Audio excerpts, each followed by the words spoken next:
Hi, welcome back everyone, and happy Halloween. If you know me at all, you probably know I am not the biggest fan of All Hallows Eve. It's fine and all, I'm just more waiting for the jolly time.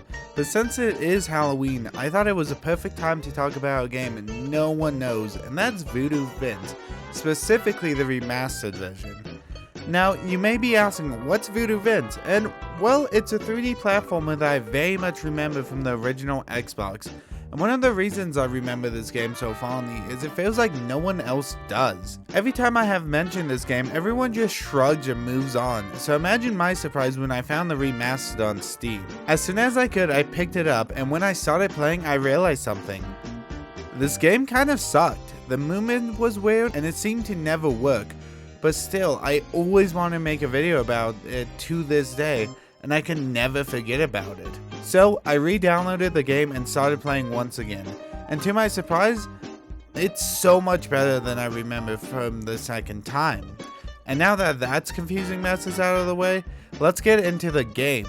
So the movement is actually pretty fun, although repetitive, and I hope you like one sound effect over and over, because you will hear this over and over and over again. And on the sound, one of the things that reminded me of this game was the music, and I still really like it. It has almost this jazz club feel to it. And even though every area has a unique music to it, it all feels like the same game. Which I know is a weird thing to mention, but it makes every track almost instantly recognizable. And since this is a 3D platformer, you have combat with your jumps. And this combat is like Wonder Bread, very simple and not bad, but cheap. You have your basic punches and then you spin, which is just a spin. However, you will be using it a lot more than your regular punches, mainly because it also lets you glide kind of when in the air. You have two more methods of violence in this game. First, you can slam down after jumping, but I never really use this.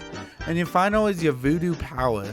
Since you are a voodoo doll, when you hurt yourself, your enemies feel it, and I gotta say, I love this. It's really cheesy and some of the death animations are dumb, but the idea is really unique. This is not a passive effect, usually, and you need to use your powers to do it. But like I said earlier, the movement in this game is pretty fun, and you have different techniques to allow you to do some cool things. For instance, you have voodoo powers that allows you to slowly fall, which is nice and can get you further than just a jump can. Also, like I said before, you have the spin to give you an extra boost to get even further. But that's about it for movement. It's not that complicated at all, and I like how simple it is. You also get almost all of the abilities right at the start, so by the end of the game, you get pretty good at using it. Now that the movement and combat are out of the way, I know you are all dying to see what you do level by level. And sadly, it's very repetitive. You find the glowing object you need to progress on the stage, use its gimmick once, and open a new path. Well, there's a little variety, like on one stage you have to build a hot air balloon, and on the next you collect fireflies to light the town up. It just feels very similar. When I was playing, all I thought was to grab the item to do the very obvious task that Vince won't shut up about and open the portal. However, that is something I really liked about the game, and that's how connected the levels are. You just go through the game almost in a straight line, which works super well for it. The levels still have unique areas, but you can tell how you got from point A to B. Since this is still a video game, you still have some bosses after the levels, and these are the worst part of the game.